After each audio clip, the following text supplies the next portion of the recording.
חבר'ה, אז שלום, אני יובל אלתרמן, בת 8. אני עומדת לעשות היום את הסרטון הראשון שלי, אז אני מתרגשת מאוד. והערוץ יהיה על כדורסל, אז בואו נתחיל.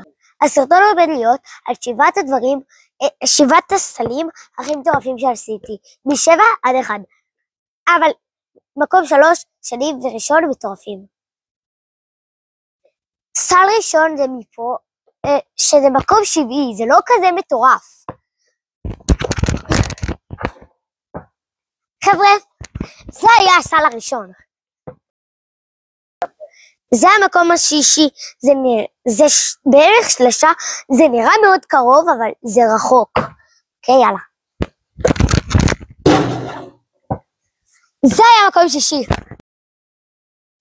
זה מקום 5, זה מאוד קרוב, אבל זה מ7, אז זה מאוד קשה. יאללה, 3, 4, זה המקום 5. זה מקום 4, אולי זה עונשין, אבל זה אחורי. יש! זה היה מקום 4.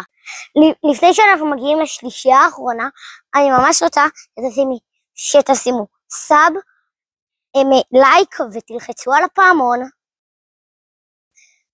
זה מקום 3, וזה פיזית מושב שיזוף שלנו בחצר, ואני לא רואה לתאר לכם כמה זה רחוק. יאללה. זה היה מקום 3. זה מקום שני והיה מאוד מכובד, זה יותר רחוק מהכיסא שיזוף. זה כל כך רחוק שאני פיזית לא מתארת לכם את זה. אז יאללה. זה המקום שני. שלום חבר'ה, אז זה מקום הראשון והיה מאוד מכובד. באותו זמן זה היה פשוט מטורף, כי זה היה ב3 שניות האחרונות של המשחק שלי, וקלטתי את זה. אז יאללה, זה צעד וחצי אבל יותר טוב ממה שאתם מכירים, אז יאללה.